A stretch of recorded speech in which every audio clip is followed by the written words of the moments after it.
അടച്ചാക്ഷേപിക്കാൻ ഉദ്ദേശിച്ചിട്ടേയില്ല എന്നുള്ള വളരെ വ്യക്തമാണല്ലോ. നമ്മളല്ലേ പ്രിയദർശിനി തുടങ്ങിയത്. ചില പ്രസ്താവനകൾ കണ്ടപ്പോൾ എനിക്ക് തോന്നിയത് പ്രിയദർശിനി വേറെ ആരോ തുടങ്ങിയതാണ്, നമ്മൾ നിർത്താൻ പോകാന്നാണ്. പ്രിയദർശിനി നമ്മൾ കണ്ടിന്യൂ ചെയ്യും. പ്രിയദർശിനി ഐക്യജനാധിപത്യ മുന്നണി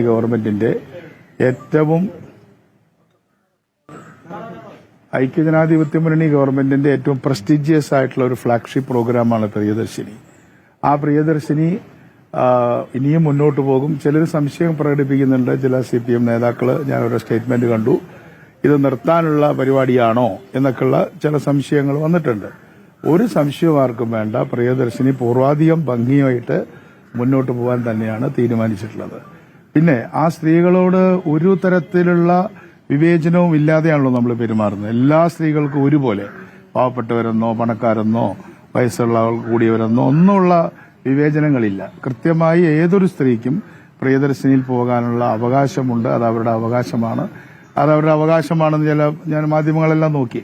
തീർച്ചയായിട്ടും അവരുടെ അവകാശമാണ്. ആരുടെ ഔദാര്യമല്ല, എന്റെ ഔദാര്യമല്ല, ഗവൺമെന്റിന്റെ ഔദാര്യമല്ല. അതുകൊണ്ട് അത്തരത്തിലുള്ള യാതൊരു തരത്തിലുള്ള ധാരണകളും ഐക്യജനാധിപത്യ മുന്നണിക്കില്ല. പ്രിയദർശിനി എന്ന സ്കീം അത് ഈ ഗവൺമെന്റിന്റെ ശിശുവാണ്. അതിനെ ഞങ്ങൾ നല്ല രീതിയിൽ മുന്നോട്ട് തന്നെ കൊണ്ടുപോകും. പിന്നെ ഞാൻ ഇന്നലെ ഒത്തിരി കാഷ്വലായിട്ടാണ് പറഞ്ഞത്. പത്രങ്ങളൊന്നും ഇല്ലാത്തൊരു ചെറിയൊരു മീറ്റിംഗ് അല്ലെങ്കിൽ ഒരു സ്റ്റേറ്റ് സമ്മേളനം പോലൊരു മീറ്റിംഗ് ആയിരുന്നു. അവിടെ പറഞ്ഞപ്പോൾ ഞാൻ പറയേണ്ടാതിരുന്ന ചില വാക്കുകൾ ഞാൻ ഇന്നലെ തന്നെ പറഞ്ഞല്ലോ. അത് ആർക്കെങ്കിലും ചിലപ്പോൾ ബുദ്ധിമുട്ടായിട്ടുണ്ടാവും. അതിലെനിക്ക് യാതൊരു ഈഗോയും ഇല്ല. അങ്ങനെ ഞാൻ ശ്രദ്ധിക്കണമായിരുന്നു. ഇന്നലെ തന്നെ ഞാൻ പറഞ്ഞു, അത് ശ്രദ്ധിക്കണമായിരുന്നു. തീർച്ചയായിട്ടും ഞാൻ ശ്രദ്ധിക്കണമായിരുന്നു. അപ്പൊ അതുകൊണ്ട് അതിപ്പോ അങ്ങനെ ഒരു വിമർശനം വന്നതിലോ അല്ലെങ്കിൽ പ്രതിഷേധം വന്നതിലോ ഒന്നും ഒരു ഈഗോ, എന്താ പറയാ, അങ്ങനത്തെ ഒരു ഈഗോ എനിക്കില്ല. ഒരു ഫോൾസ് ഈഗോ ഇല്ല. അപ്പൊ അതുകൊണ്ട് ഒരു മന്ത്രി എന്ന രീതിയിൽ ഒരുപാട് പ്രിവിലേജുകൾ എല്ലാ മന്ത്രിമാർക്കുണ്ട്. അപ്പൊ അതുകൊണ്ട് അവർക്ക് ക്രിറ്റിസിസത്തിന്റെ ഒരു സ്പേസും ഉണ്ട്. അത് ഉൾക്കൊള്ളേ പറ്റുള്ളൂ. പറയുന്നത് മന്ത്രി ആ വാക്കുകൾ പിൻവലിച്ച് മാപ്പ് പറയണമെന്നുള്ളതാണ് സ്ത്രീകളുടെ ഭാഗത്ത് നിന്ന് ഉയർന്നു വരുന്ന ഒരു ആവശ്യം എന്ന് പറയുന്നത്. അത് ഞാൻ പറഞ്ഞല്ലോ, ഞാനത് പറയാൻ പാടില്ലായിരുന്നു. അവിടെ തീർന്നു. അത് ഖേദം പ്രകടിപ്പിക്കാം. എന്താ വിഷമം? എനിക്കൊരു ഈഗോ ഇല്ല. കാരണം അങ്ങനെ ആർക്കെങ്കിലും ഒരു ബുദ്ധിമുട്ടുണ്ടായിട്ടുണ്ടെങ്കിൽ ഇപ്പോൾ ഞാൻ ഔപചാരികമായിട്ട് പറയുന്നു, ഞാൻ ഖേദം പ്രകടിപ്പിക്കുകയാണ്. ആർക്കെങ്കിലും പ്രശ്നം ഉണ്ടായിട്ടുണ്ടെങ്കിൽ അങ്ങനെ ഉദ്ദേശിച്ചിട്ടില്ല. കാരണം പ്രിയദർശിനി ഞങ്ങളുടെ പ്രസ്ഥാനമാണ്, ഞങ്ങൾ തുടങ്ങിയ ഒരു കാര്യമാണ്. അപ്പൊ അത് മുന്നോട്ട് കൊണ്ടുപോകുക എന്നുള്ളത് ഞങ്ങളുടെ ഏറ്റവും വലിയ കമ്മിറ്റ്മെന്റ് ആണ്. അതിന്റെ ഉപഭോക്താക്കൾക്ക് അത് കിട്ടേണ്ടത് അവരുടെ റൈറ്റാണ്. പക്ഷെ ഞാൻ പറഞ്ഞ കാര്യമൊന്ന് വളരെ വ്യക്തമാക്കുകയാണ്, കേരളത്തിൽ ദാരിദ്ര്യമുണ്ട്. അതാണ് പൊളിറ്റിക്കൽ പോയിന്റ്. കേരളത്തിൽ നല്ല ദാരിദ്ര്യമുണ്ട്. അത് ഇല്ലാതായി എന്ന ചില സ്റ്റേറ്റ്മെന്റുകൾ ഇതിനു മുമ്പ് വന്നല്ലോ. അത് ശരിയല്ല. വളരെ കടുത്ത ദാരിദ്ര്യം ഇപ്പോഴുമുണ്ട്. അത് പരിഹരിക്കണം. അത് പരിഹരിക്കാണല്ലോ ഞങ്ങൾ തിരഞ്ഞെടുത്തിട്ടുള്ളത്. അത് പരിഹരിക്കാനോ അല്ലെങ്കിൽ അത് ഇളവ് ചെയ്യാനോ, അത് മിറ്റിഗേറ്റ് ചെയ്യാന്ന് പറയില്ല, അല്ലെങ്കിൽ അതിനെ ഒന്ന് ചുരുക്കാനോ ആണ് ഈ പ്രിയദർശിനി ഏറ്റവും കൂടുതൽ ഉപയോഗപ്പെട്ടിട്ടുള്ളത്. 2000, 3000 രൂപ, 10,000 രൂപ ശമ്പളം കിട്ടുന്ന ഒരു തൊഴിലാളി സ്ത്രീക്ക് കിട്ടുമ്പോൾ അവർക്കത് വലിയൊരു ബെനിഫിറ്റ് അല്ലേ? ആ ബെനിഫിറ്റ് നിങ്ങൾക്കല്ല, എന്നെക്കാളും നിങ്ങൾക്കറിയാലോ, അവരോട് നിങ്ങൾ സംസാരിക്കുന്നതല്ലേ. അപ്പൊ അതിനെയും കണ്ടിന്യൂ ചെയ്യും. ചിലർ പറഞ്ഞത് നിർത്താനുള്ള ഒരു തുടക്കമാണ്. നിർത്താനേ പോകുന്നില്ല, ഭംഗിയായിട്ട് പോവും എന്നാണ് പറയാനുള്ളത്. അതോടെ അവസാനിപ്പിക്കാൻ തോന്നും. ഇത് KSRTCക്ക് ഒരു ബർഡനേ അല്ല. അത് നമ്മൾ ആദ്യമേ പറഞ്ഞല്ലോ. ഇത് ഗവൺമെന്റ് പ്രോഗ്രാമാണ്.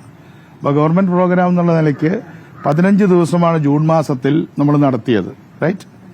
ആ 15 ദിവസം നടത്തിയതിന് ഏതാണ്ട് 40 കോടി രൂപ ഗവൺമെന്റ് തന്നു കഴിഞ്ഞു.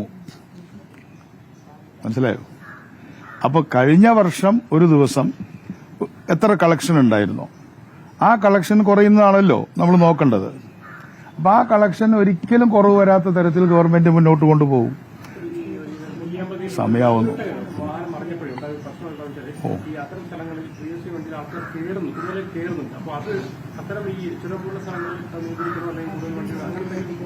ഇനിയിപ്പോ ഞാൻ ഒന്നും കൂടെ പറഞ്ഞിട്ട് പ്രശ്നമാക്കണോ? കയറരുതെന്ന്. അതിപ്പോ ഡ്രൈവർമാർക്കും കണ്ടക്ടർമാർക്കും നിങ്ങൾ ആലോചിച്ച് നോക്കൂ. 5-6 സ്ത്രീകൾ വരുന്നു, നിങ്ങൾ കയറരുത്, നിങ്ങളത് കഴിഞ്ഞു എന്നൊക്കെ പറയുന്നതിന് ബുദ്ധിമുട്ടുകളുണ്ട്. അപ്പൊ അവിടെ തന്നെ ബസ് കൂട്ടുക എന്നല്ലാതെ നിവൃത്തിയിൽ. ഇപ്പൊ ഇന്നലെ അവിടെ ഒരു വണ്ടി ഇട്ടു, നിങ്ങൾ ശ്രദ്ധിച്ചോന്നറിയില്ല. അവിടേക്കൊരു ബസ്, തിരക്കുള്ള സ്ഥലത്തേക്ക് ഒരു വണ്ടിയും കൂടെ ഇന്നലെ ഇട്ടു. ഈ ചുരമുള്ള സ്ഥലങ്ങളിൽ അതിപ്പോ നമുക്ക് നോക്കാം. അതായത് ചുരം കയറി പോകുന്ന വണ്ടികൾക്ക് വലിക്കാനും ബുദ്ധിമുട്ടുണ്ട്. ഇച്ചിരി പഴക്കമുണ്ടല്ലോ വണ്ടികൾക്ക്. അപ്പൊ അത്തരം ചുരം കയറി പോകുന്ന ഡ്രൈവർമാർക്ക് അവർ റിസ്ക് ഉണ്ട്. ഞാൻ ഇന്നലെ ഡ്രൈവറെ കണ്ടു. ഡ്രൈവർ നേരത്തെ തന്നെ മനസ്സിലാക്കിയിരുന്നു ഇതിന് പ്രശ്നമുണ്ടെന്നുള്ളത്. പിന്നെ അത് എവിടെയെങ്കിലും കൊണ്ടുപോയി ഇടിച്ചു നിർത്താൻ തന്നെയാണ് അദ്ദേഹം ശ്രമിച്ചത്.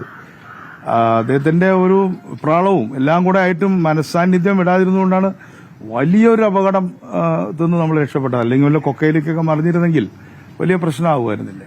അപ്പൊ അതുകൊണ്ട് എന്തോ ആരും ആവശ്യപ്പെട്ടു. എനിക്ക് അങ്ങനെ ആരും ആവശ്യപ്പെടണമെന്നില്ല. നിങ്ങളെപ്പോലെ ഒരാളാണ് ഞാനും. നിങ്ങളെപ്പോലെ ജോലി ചെയ്യുന്നു, ഇപ്പോൾ ഇവിടെ താമസിക്കുന്നു എന്ന് മാത്രം. നമുക്ക് തീർക്കാം. ഉടനെ നമുക്ക് ഉണ്ടാവില്ല എന്ന് ക്യാബിനറ്റിലേക്ക് പോവല്ലേ.